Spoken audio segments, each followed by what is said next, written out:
L'histoire commence ici, à Pietrelcina, un petit pays dans la province de Benevento, où le 25 mai 1887 naquit François Forgione, Padre Pio. Celle qui a eu une très grande influence dans la vie, dans la sainteté du Padre Pio, a été sa maman, parce qu'elle lui a non seulement donné la vie, mais elle l'a éduqué à la vie, et spécialement à la foi. À l'âge de 5 ans, il était chez lui quand il entendit une voix qui l'appelait « François, François ». Il a montré depuis tout jeune une sincère vocation religieuse. Puis il est entré au séminaire et est devenu prêtre très tôt. Il est ordonné frère capucin à l'âge de 15 ans. Il quitta la maison et ses jeux et s'en alla à la petite église de Sainte-Anne. Il se mit à genoux sur le premier gradin de l'autel et dit « Jésus, c'est toi qui m'as appelé ?» Il racontait que le Sacré-Cœur de Jésus lui apparut, lui mit la main sur la tête et lui dit « Oui, mon fils, je t'ai appelé et je te veux pour moi. » Mais un matin, son destin bascule, alors qu'il est en train de prier. Un jour, il est en train de prier, un matin, dans la petite église du couvent, et il est en train de regarder de manière de fixer le crucifix. Pendant que je me trouvais dans le chœur avec frère Anastasio, je me suis retrouvé loin dans une maison bourgeoise. Alors Marie très sainte m'apparut et me dit « Je te confie cette créature, c'est une pierre précieuse à l'état de gangue. Travaille-la, polis-la, rends-la plus lumineuse, la plus brillante possible, parce qu'un jour, je veux en faire un ornement pour moi. »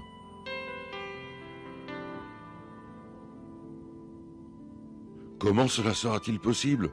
Je ne suis encore qu'un pauvre petit clerc. Je ne sais pas si j'aurai la fortune et la joie d'être prêtre. Et même si je suis prêtre, comment pourrais-je penser à cet enfant, étant moi-même loin d'elle? Et la Madone ajouta, « Ne doute pas, ce sera elle qui viendra vers toi, mais d'abord tu la rencontreras à Saint-Pierre. » Après cela, je me suis de nouveau trouvé dans le chœur. C'est le matin du 20 septembre 1918, dans le silence de la prière, que Padre Pio va vivre pour la première fois ce que beaucoup appellent sans réticence un miracle. Il va revivre la passion du Christ. Dans de terribles souffrances, il va voir apparaître sur son corps les mêmes blessures que celles du Christ sur la croix. Au milieu de la paume de mes mains est apparu un peu de rouge, presque aussi grand qu'une pièce d'1 centime, accompagné d'une forte douleur aiguë. Du sang va s'écouler de ses pieds et de ses mains transpercées, ainsi que de la plaie ouverte sur le flanc gauche. Il revivra cette douleur intense tous les jours jusqu'à sa mort, et les plaies qui transpercent son corps ne cicatriseront jamais et continueront de saigner pendant 50 années. Ces stigmates apparurent vraiment, on en voyait les signes. Cependant, Padre Pio en restait tellement déconcerté qu'il priait avec instance le Seigneur afin qu'il lui enlève ces signes extérieurs. Lui-même disait « Qui me donne tant de confusion, mais pas la douleur cependant. » Mon Dieu, quelle confusion et quelle humiliation j'éprouve à devoir manifester ce que tu opères dans ta créature misérable. Les piaghe da visibili divennero invisibili, cioè Les plaies de visibles devinrent invisibles, c'est-à-dire qu'il continua à souffrir régulièrement. Mais extérieurement, personne ne voyait rien. Il nous a confié que les plaies redevenaient visibles du jeudi soir au samedi matin, c'est-à-dire tout le vendredi du jour de la Passion. Cet état dura tout le temps qu'il demeura à Pietrelcina. Dans la longue histoire de la stigmatisation de Padre Pio, il faut distinguer 2 périodes. La période de ce que l'on appelle les stigmates invisibles et la période de ce que l'on appelle les stigmates visibles.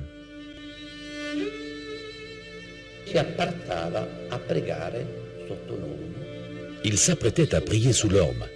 Sous cette orme, on lui avait fait une espèce de petite cabane pour le protéger des rayons du soleil et de la curiosité des gens. Et un jour, exactement le 1er jour de septembre de 1910, tandis qu'il priait dans cette cabane, sous cette orme, Jésus lui apparut crucifié. Et Padre Pio reçut pour la première fois les plaies. Dès le lendemain de l'apparition des plaies sur le corps de Padre Pio, le père supérieur du monastère décide de faire prendre une photo. Car dans l'histoire de l'Église, c'est la première fois qu'un prêtre reçoit les stigmates du Christ.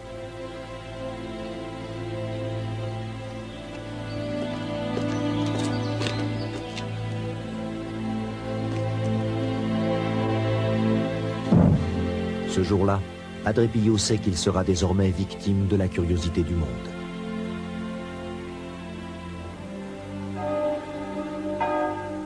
La nouvelle se répand dans tout le pays. Hommes, femmes, enfants veulent voir le prêtre stigmatisé. Pour Padre Pio, devoir s'exposer ainsi est un supplice. Un jour, profitant de l'amitié dont il m'honorait, je lui dis « Père, pourquoi ne me montrez-vous pas vos plaies et vos stigmates ?» Et Padre Pio me dit « Toi aussi, tu me mortifies. » Et il éclata en sanglots.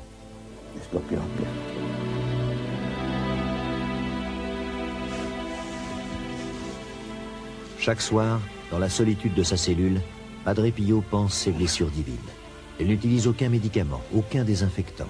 Et pourtant, les plaies ne s'infectent pas. Je suis un des rares à avoir vu la plaie sur la poitrine de Padre Pio. C'est une espèce de dessin comme ça, en forme de croix. Une croix un peu de travers, quoi. Et un peu plus tard, un autre don apparaît, la bilocation. Padre Pio serait apparu au même moment à plusieurs endroits. Des pouvoirs miraculeux qui, dès les années 50, attirent les foules dans ce petit village des Pouilles. Et c'est ainsi que Padre Pio quitta Pietrelcina, entra au couvent de Morcone où il fit son noviciat. Les frères s'aperçurent que ce jeune était différent des autres, parce qu'il vivait cette intimité avec le Seigneur d'une façon vraiment exceptionnelle. Dès l'enfance, Padre Pio ressentit de violentes attaques qu'il interpréta très vite comme étant des attaques du démon. Comme il était très pieux, il voulut très jeune entrer dans les ordres. Nous sommes en septembre 1916, et cela fait 13 ans que Padre Pio fait partie de l'ordre religieux des Capucins. Mais ce soir-là, au réfectoire, sa place est vide. Padre Pio n'est pas descendu dîner avec les autres moines. Ils sont loin de se douter que Padre Pio est encore une fois aux prises avec celui qu'il appelle Satan.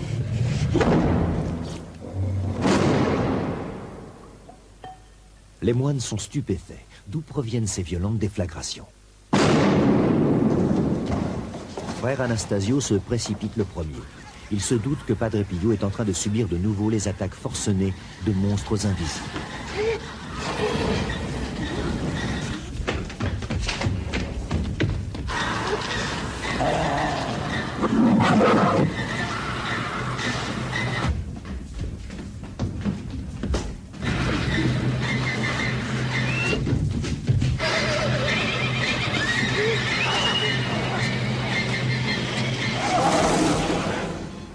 Frère Anastasio est le moine le plus proche de Padre Pio et le considère comme son frère.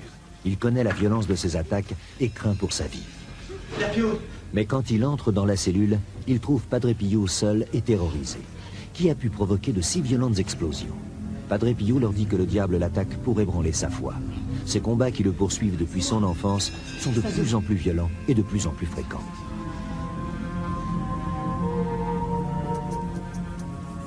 Quelle guerre Satan me fait. Combien de larmes, combien de soupirs j'adresse au ciel pour être délivré. Mais le démon continue. Voilà Paris.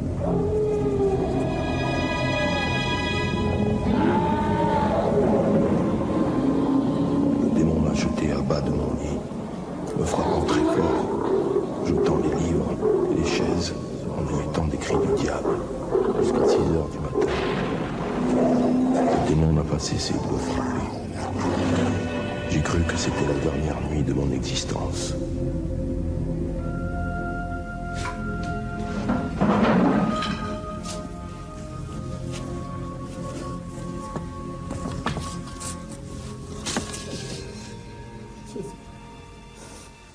Nous trouvions quelquefois Padre Pio par terre, comme si quelqu'un l'avait plaqué violemment au sol. Il ne pouvait plus bouger. Il avait les bras, les jambes écartées et son visage était couvert de sang. Une jeune fille vint de la Haute-Italie. Elle était possédée du diable. Padre Pio passa et lui donna une bénédiction. Et comprenant qu'il se passait quelque chose, il se mit à crier « Sors de cette âme! Sors de cette âme !» Je ne comprenais pas. Je vis seulement cette fille, âgée de 18-19 ans, qui s'apprêtait à se précipiter contre Padre Pio, et que des hommes et des femmes retenaient. Elle se mit à crier « Tu me le paieras !» Moi qui ne comprenais rien de cette scène, je pris Padre Pio et l'éloignai. Et puis, vers 10h30, nous entendîmes un bruit, un hurlement. « Mes frères, mes frères !» C'était Padre Pio qui demandait du secours. Nous nous sommes précipités dans sa chambre et nous l'avons trouvé par terre, bras et jambes étendus, le visage ensanglanté. Je lui dis « Padre Pio, dans quel état vous êtes? Laissez donc le diable, vous êtes trop âgé pour l'affronter. Voyez comment il vous maltraite, il finira par vous détruire. » « Non, non, répliqua-t-il, j'ai toujours remporté la victoire contre lui. Le combat a été rude ce coup-ci, mais n'avez-vous pas vu cette pauvre femme hier soir?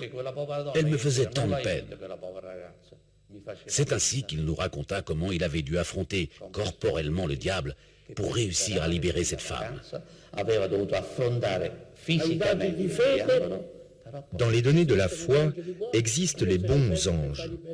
Dieu s'en sert pour faire le bien aux hommes.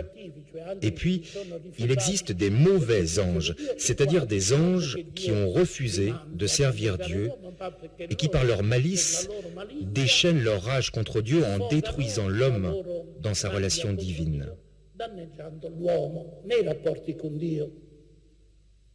La première et principale action diabolique est celle de s'insérer dans les suggestions, les défauts, les tendances imparfaites de l'homme, pour augmenter psychologiquement la force de la tentation.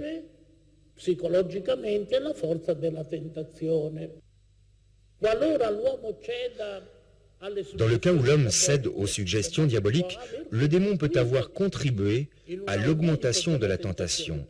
Cependant, la culpabilité est personnelle.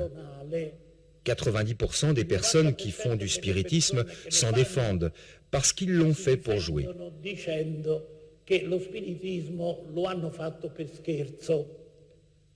C'est vrai. Certes, l'homme peut faire des choses sérieusement ou par jeu, mais le démon sait intervenir très justement dans les deux cas, même chez les saints.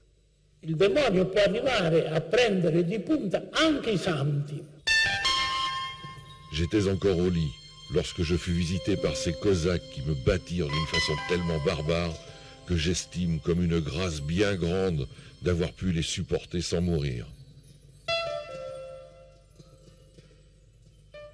Mais le bon Jésus qui a permis à Barbe-Bleue de me traiter de cette façon ne manqua pas ensuite de me consoler et de me fortifier dans l'esprit. La grandezza di Padre Pio va vista oggi. On regarde aujourd'hui la grandeur de Padre Pio sous une lumière que certains intellectuels ont peine à accepter, car on sait qu'aujourd'hui, l'existence du diable est remise en question, jusqu'à le nier. Au contraire, à commencer par Pietrelcina, dans la petite chambre Pia Romana à San Giovanni Rotondo, la vie de Padre Pio a été une lutte continuelle contre Satan. Grâce au ciel, c'est presque depuis Noël que mon estomac ne rejette plus rien, alors qu'auparavant, il ne gardait que l'eau. Par contre, la fièvre revient chaque soir si forte qu'elle provoque de fortes transpirations.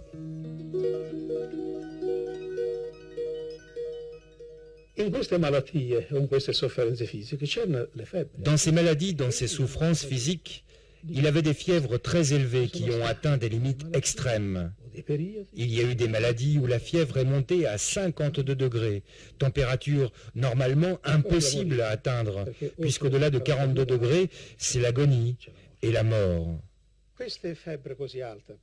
Ces fièvres aussi élevées, 45, 48, 52 degrés, s'abaissaient soudainement et Padre Pio redevenait normal comme auparavant.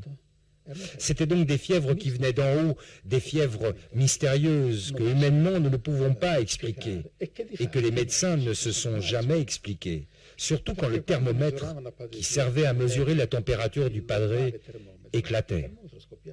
Des sceptiques affirment que les phénomènes extraordinaires qui entouraient Padre Pio étaient provoqués par une forme d'hystérie.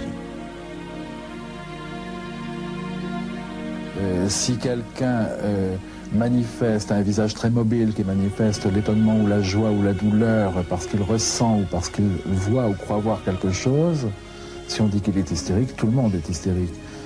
Moi, j'ai assisté à ces messes et je peux vous dire que c'était d'une très grande dignité, que c'était très impressionnant parce que c'était quelque chose de vécu de l'intérieur. Mais je ne crois pas qu'on puisse du tout dire que c'est hystérique, ça certainement pas. La renommée grandissante de Padre Pio commence à gêner le Vatican, qui délègue des médecins pour examiner ces plaies mystérieuses. Le Padre Pio sera soumis pendant 5 ans à toutes sortes d'analyses et d'examens médicaux. Le rapport final des médecins conclura que les lésions corporelles de Padre Pio ne sont pas le résultat d'un déséquilibre mental et qu'il ne peut s'agir en aucun cas d'une supercherie. Les lésions n'ont pas changé d'aspect pendant 5 ans. Elles ne s'infectent pas et le sang qui s'en écoule est pur et parfumé, ce qui est inexplicable.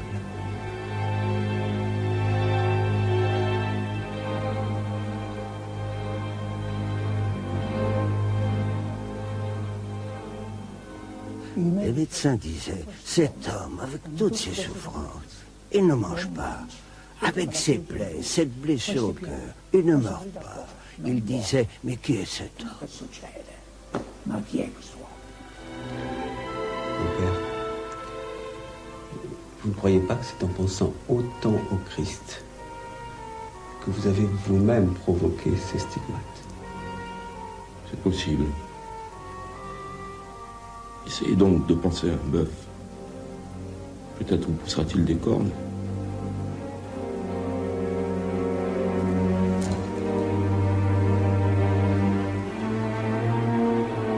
En dépit des conclusions médicales, le 16 mai 1923, le Vatican prononcera une condamnation formelle et publique interdisant à Padre Pio tout contact avec les fidèles.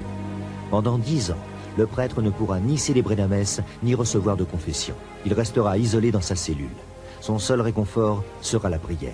Pourtant, les fidèles continuent de venir au monastère, espérant l'apercevoir.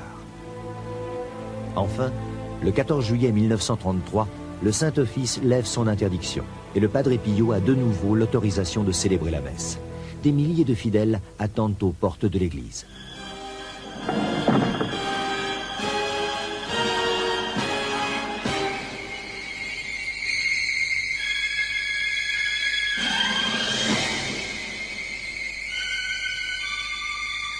Je l'ai vu sortir du confessionnal pendant qu'il y avait l'élévation à la messe. Les gens ne se sont pas arrêtés pour l'élévation, ils lui couraient après. Il fallait un garde de corps devant et derrière pour pas que les bonnes femmes viennent dessus. Parce qu'on lui coupait aussi bien le cordon un morceau de cordon. Incroyable. Je crois qu'il y a beaucoup de gens qui allaient par curiosité, d'autres pour le merveilleux. Pour la spiritualité, je ne sais pas, parce que ça dérange les vies. Hein. Si on veut suivre le Père Pio, c'est pas toujours tout rose. Ça dérange énormément. Et alors, il y a beaucoup qui se gênaient. Voilà ce que c'est le Père Pio. Padre Pio a à peine 30 ans que déjà dans toute l'Italie, on ne parle que de lui. Il aurait rendu la vue à un enfant aveugle. Certains affirment qu'il accomplit des miracles et du monde entier, des fidèles viennent chaque jour réclamer des grâces au Padre Pio. Les témoignages de guérison sont nombreux, comme pour la petite Gemma, qui était aveugle de naissance. Mon père, ma petite fille est aveugle, je vous en supplie, je vous en conjure.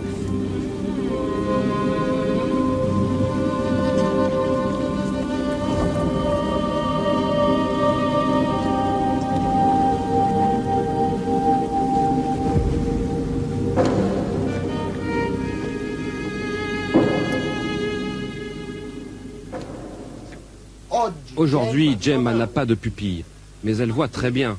Tout au moins, elle voit à 80%, ce qui lui permet de vivre normalement. Et si aujourd'hui on regarde les yeux de Gemma, on voit que ce sont les yeux d'un aveugle.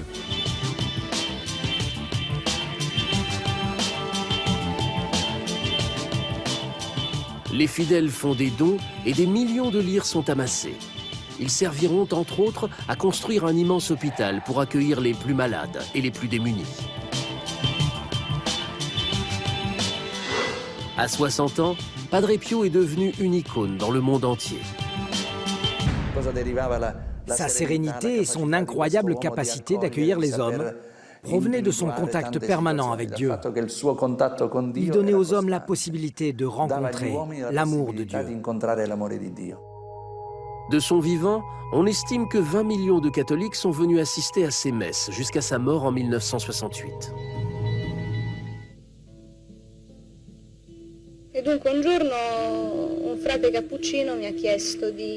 Un jour, un père capucin m'a demandé de mettre en musique une prière sur Dieu Père, écrite par une sœur. Je ne sais pas de qui il s'agissait. Je composais, mais en réalité, cela ne me plaisait pas.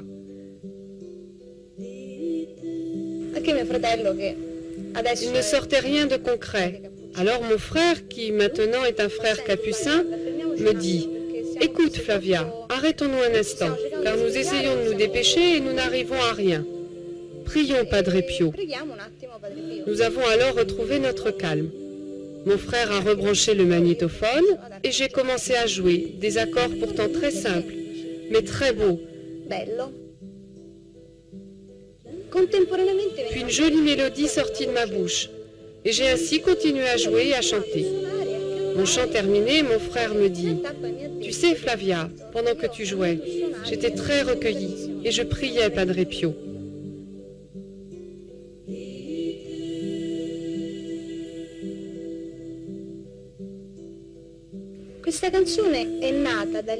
Cette composition musicale est donc née d'un seul jet. Heureusement, elle était enregistrée, car après, j'ai dû l'apprendre. Mais le Seigneur ne manqua pas de payer en retour son serviteur très fidèle.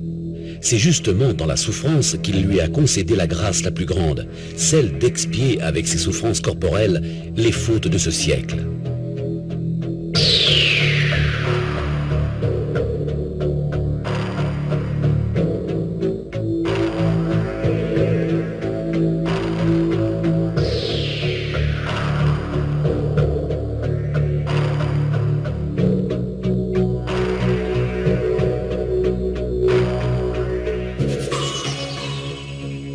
Padre Pio s'enivrait de la souffrance, un sentiment apparemment impossible à expliquer, tant il va contre les désirs naturels de chacun.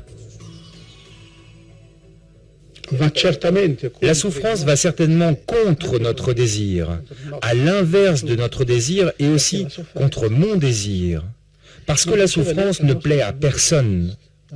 Elle ne plaisait pas non plus à notre Seigneur Jésus-Christ, qui, approchant de la croix, a dit « Père, s'il est possible, éloigne de moi ce calice. » Nous savons que Dieu a créé l'homme immortel. Mais rappelons-nous une chose, la souffrance qui résume en elle-même toutes les souffrances de l'homme, c'est la mort. Affirmer que Dieu a créé l'homme pour l'immortalité signifie également qu'il l'a créé sans souffrance.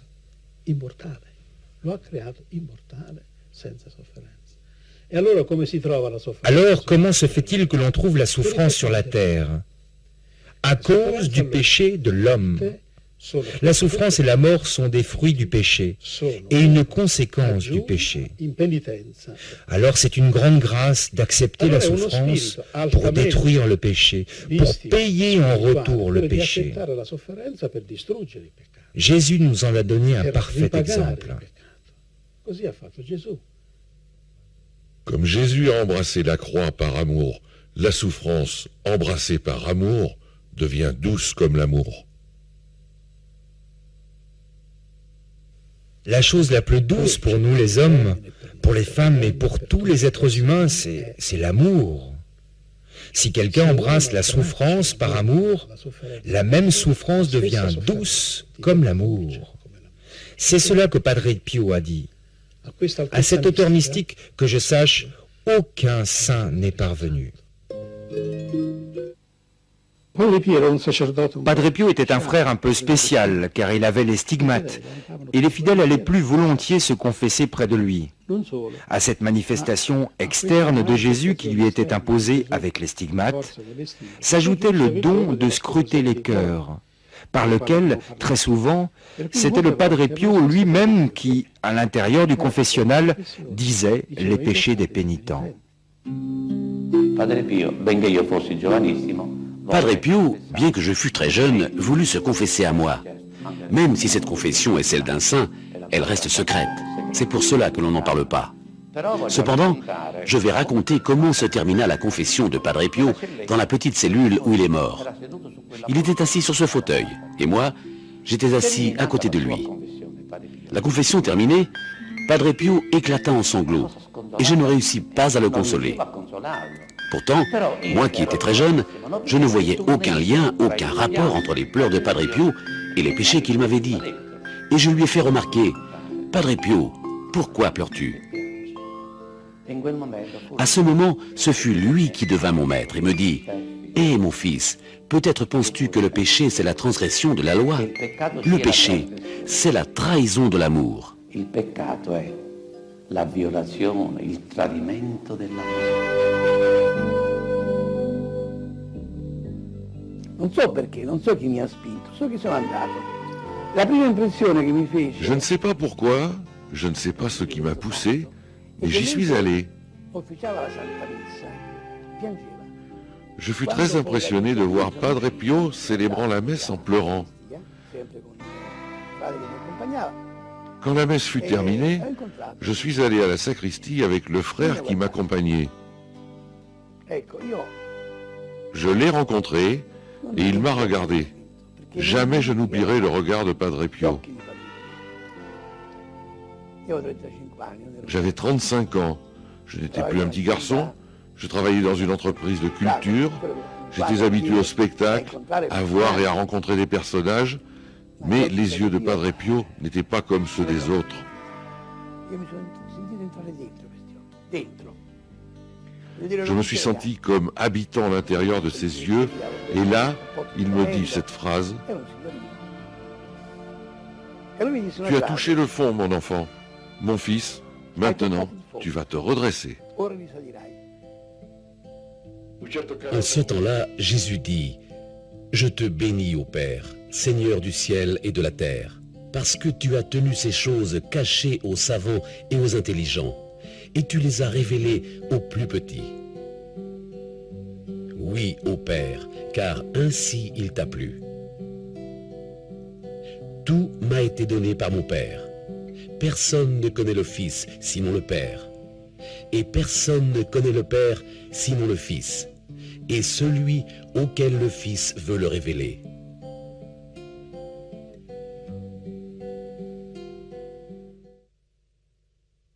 Regardez, voyez quel rayonnement il a eu. Et tout ce peuple venu du monde entier réuni autour de lui. Peut-être parce qu'il était un philosophe, parce qu'il était savant, peut-être parce qu'il avait des moyens à sa disposition, parce qu'il disait la messe humblement, qu'il confessait du matin au soir, et qu'il est, et c'est une chose difficile à dire, représentant marqué des stigmates de notre Seigneur.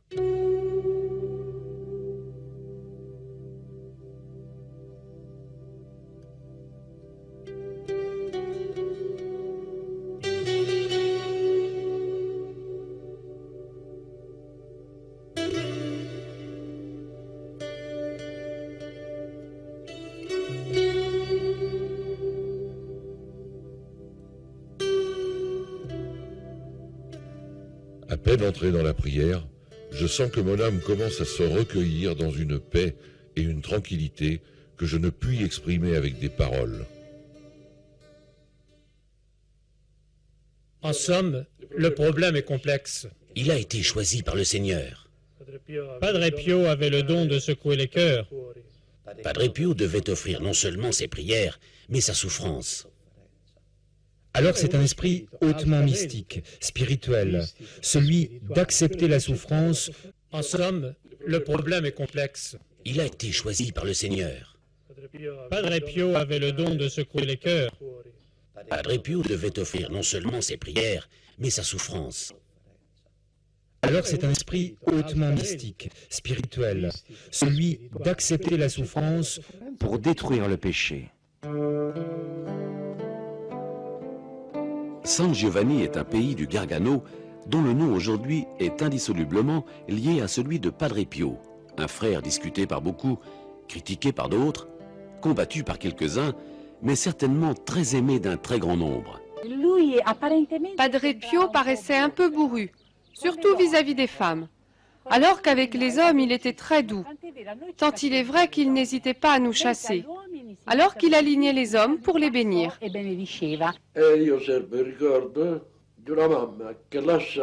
Moi, je conserve le souvenir d'une maman qui a laissé sa fille mourante chez elle et a couru désespérée chez Padre Pio.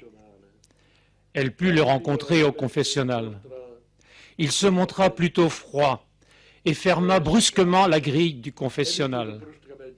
Imaginez le scandale, le bouleversement, le trouble de cette pauvre mère.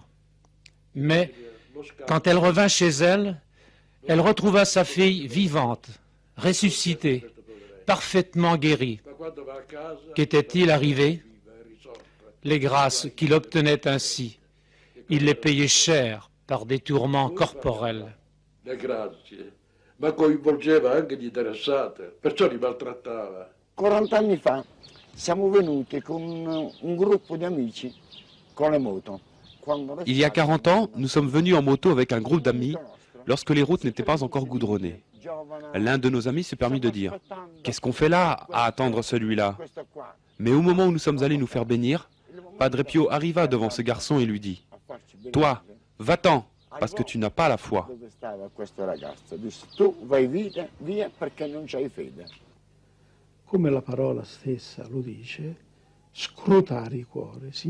Comme le mot le dit bien, scruter les cœurs signifie lire à l'intérieur, se rendre compte de ce qui se trouve dans le cœur d'une personne et donc dans son âme.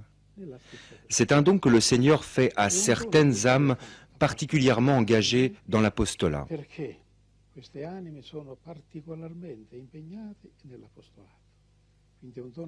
L'apostolat est un don que Dieu concède pour le bien des autres. Padre Pio a eu ce don par lequel il lisait dans les âmes et scrutait les consciences. Et il s'en servait pour porter les âmes plus facilement vers Dieu. De milliers de personnes qui ont rencontré cet homme, il n'y a aucun doute, c'est un saint. Francesco Forgione, plus connu sous le nom de Padre Pio, a vécu un destin exceptionnel. Ce fut le premier prêtre stigmatisé de notre temps qui, pendant 50 ans, eut les mêmes blessures que le Christ sur la croix. Il fut également, selon lui, torturé toute sa vie par le démon. Son existence fut une succession de phénomènes extraordinaires qui dérangent aujourd'hui encore les scientifiques et les religieux. C'est à la même époque que le Padre Pio va faire l'expérience d'un autre phénomène extraordinaire, la bilocation. Le moine se trouvera dans deux endroits différents au même moment. De nombreux témoins affirment l'avoir vu près d'eux alors qu'il se trouvait à des kilomètres, dans un monastère. L'un des témoignages les plus troublants a lieu en 1918, alors que l'armée italienne vient d'essuyer une terrible défaite. De sa cellule, Padre Pio ressent le désespoir de l'un des officiers, le général Cadorna. Il perçoit un danger. Son intense prière le transporte jusqu'à lui.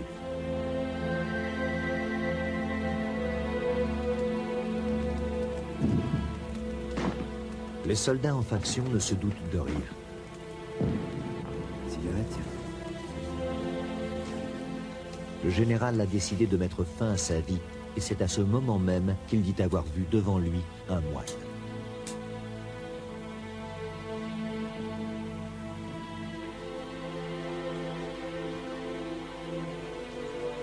En général, on ne fait pas cette bêtise.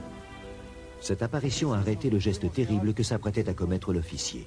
Il sait qu'il n'a pas rêvé, mais les soldats n'ont vu personne entrer dans la tente.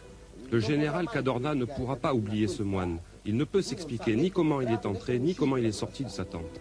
C'est avec stupéfaction que quelques temps plus tard, le général découvre dans un article l'existence de Padre Pio. Il croit reconnaître le moine qui l'a sauvé. Pour en avoir le cœur net, il se rend au monastère. Il veut être sûr que c'est bien Padre Pio qui est venu à son secours ce soir de désespoir. Tenez, justement, le voilà. Le général reconnaîtra son sauveur, car Padre Pio refera exactement le même geste en le voyant.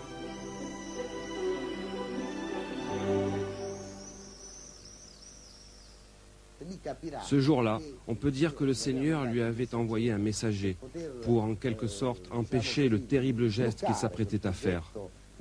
Ce suicide aurait affligé toute l'Italie, pour qui le général était un héros. Un jour, au réfectoire, on parlait d'une bilocation et chacun exprimait son opinion. Padre Pio intervint et dit « Écoutez, la bilocation existe et elle arrive par la toute-puissance de Dieu. Cependant, comment elle se produit, personne ne le sait. »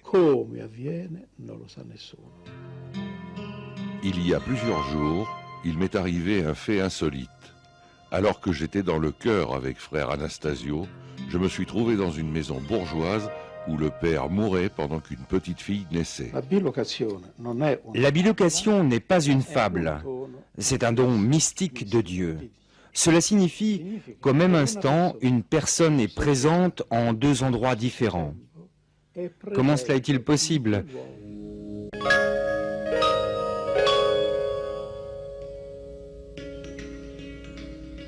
Et si Padre Pio, pour participer à la passion de Jésus, ne s'est pas épargné dans la souffrance, il fit tout pour l'épargner aux autres, en érigeant un vrai et propre monument à la lutte contre la souffrance.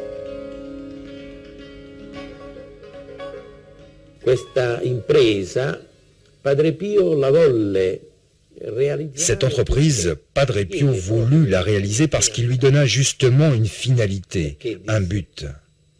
Il dit, ce fleuve de charité qui arrive à San Giovanni Rotondo doit être réalisé pour aller à la rencontre des malades et de ceux qui souffrent. Remarquez qu'il fit ce discours immédiatement après la guerre, alors que l'assistance sanitaire n'était pas assurée à tout le monde.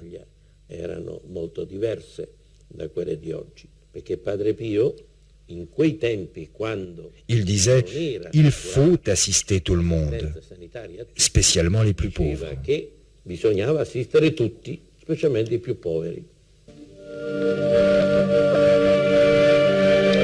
Sur la rocaille de Gargano est sortie la plus belle clinique des Pouilles.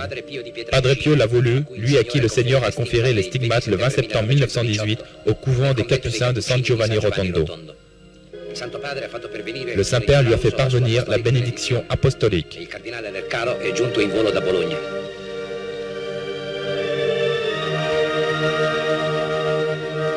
Padre Pio a célébré la Sainte Messe qui dure 1h30 sous les colonnes de la clinique devant une foule imposante et devant de nombreuses autorités. Ainsi, le demi-sou que Padre Pio a donné le 10 janvier 1940 à ses fidèles collaborateurs s'est transformé en 16 ans en 1,5 milliard. Cette grandiose œuvre, qui naît de la charité, a coûté autant. Padre Pio cominciò a parlarne con i primi 3 suoi collaboratori. Padre Pio a commencé à en parler avec ses 3 premiers collaborateurs en janvier 1940.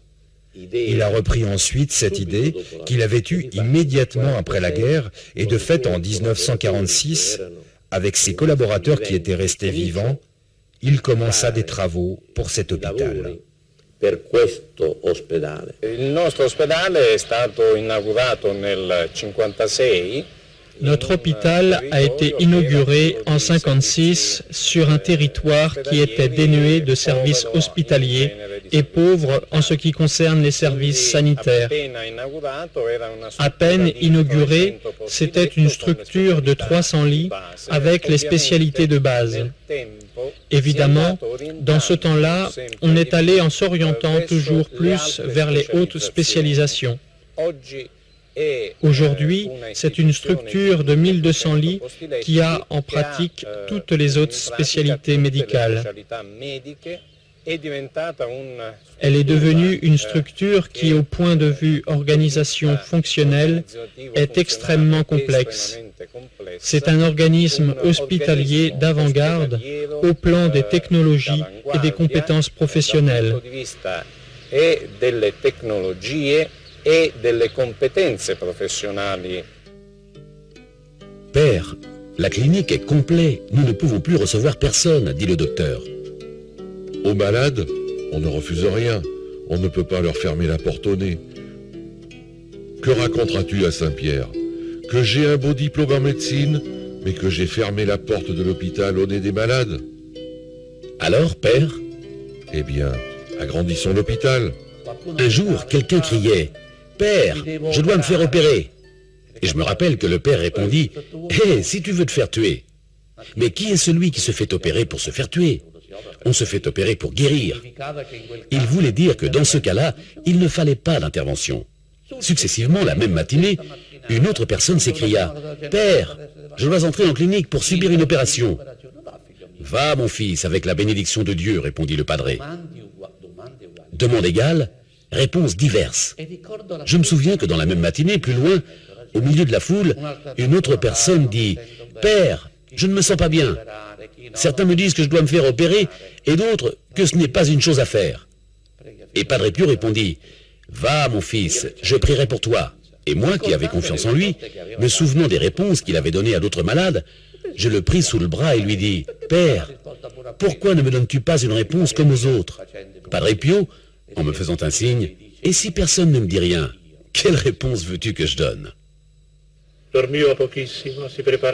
Il dormait très peu, il se préparait pendant plusieurs heures à la messe et sa prière préférée était le rosaire. Je me souviens que quand il priait sur le mantonnet de l'église, souvent il montrait la couronne du rosaire. Quand on parle de Padre Pio, on parle souvent de souffrance, de stigmate. Et pourtant, son ministère n'était pas le fait d'être malade, stigmatisé. Il était prêtre. Et quel prêtre! Le moment culminant, principal, qui constituait le cœur, la vie de Padre Pio, c'était la Sainte Messe. Et ici, je peux en porter témoignage. Il se levait à 2h, 2h30 de la nuit pour préparer la Sainte Messe. Et il est arrivé plus d'une fois qu'au cœur de la nuit, il m'appelait avec la petite cloche. Je me précipitais dans la chambre en pensant qu'il avait besoin de quelque chose. Il me disait « Mon fils, allons dire la messe. » Je regardais la montre. Il est 2h30, Padre Pio. Mais quelle messe pouvons-nous dire? Ils vont nous prendre pour des fous. Ma, quel fou! Et quel fou! Presque bouleversé, je cédais. Et dans le cœur de la nuit, à 2h30, je l'accompagnais en sacristie. Et là, il se trouvait près du Seigneur, presque physiquement. Puis, il célébrait la messe, un spectacle. À Pietrelcina, elle durait 4 ou 5 heures. À San Giovanni Rotondo, la messe était ramenée à 2 heures, et dans les derniers temps, aux alentours d'1 heure.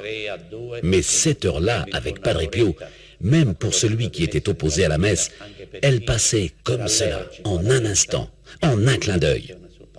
Padre Pio ne disait pas, ne célébrait pas, ne récitait pas la messe, mais il vivait la messe en ayant un colloque, un contact avec quelqu'un. Et combien de fois j'ai vu les mains de Padre Pio sortir des gouttes de sang qui tombaient sur l'autel, ou même jusque sur le corporal. C'était le sang de cette victime qui s'unissait au Rédempteur, à Jésus.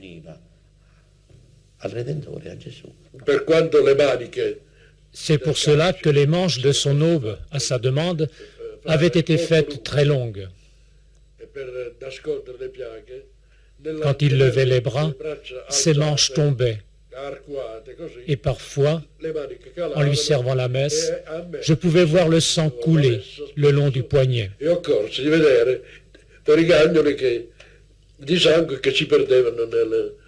C'était vraiment la grande mission de Padre Pio, ramener les foules à Dieu, rapprocher les personnes de l'Eucharistie pour les porter, les conduire à la communion avec le Père.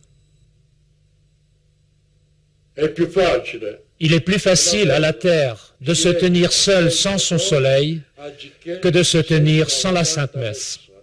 C'était vraiment la grande mission de Padre Pio.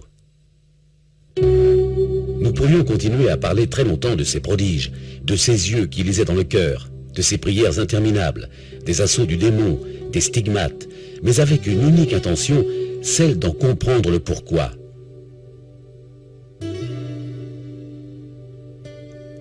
Comprendre que derrière chaque prière, chaque guérison, chaque confession, chaque goutte de sang versée des blessures des mains, des pieds et du côté, il y avait une offrande faite par Padre Pio à Dieu avec le cœur. Comprendre que dans les chairs mêmes de Padre Pio s'accomplissait à chaque instant de sa vie le sacrifice de la passion du Christ, qui chaque jour se renouvelait en chaque messe, chaque fois que le prêtre consacre le pain et le vin en les transformant au corps et au sang du Christ.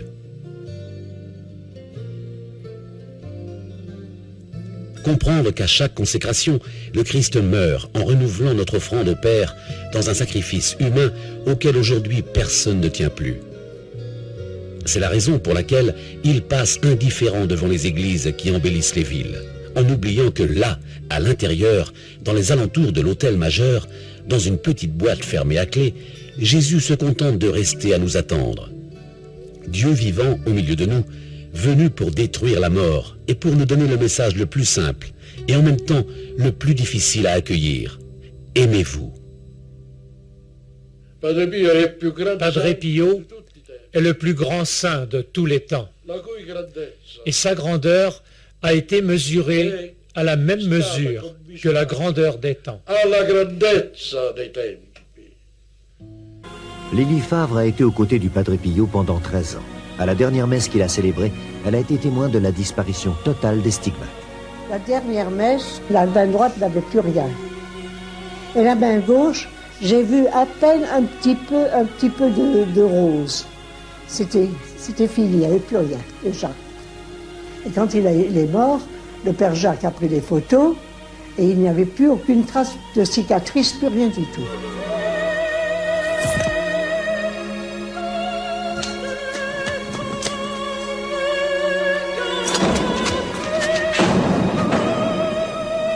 Pio!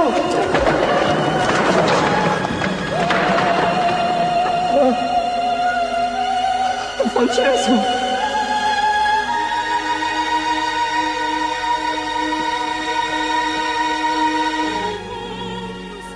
Ainsi, de façon inexplicable, peu avant sa mort, les blessures que portait Padre Pio depuis 50 ans ont complètement disparu de son corps. Padre Pio s'est éteint le 22 septembre 1968. Il a bouleversé la vie de milliers de croyants et de non-croyants, et la multitude de témoignages qui en attestent gêne les esprits les plus rationnels. La vie entière de Padre Pio reste un prodige dont la science ne peut expliquer le mystère.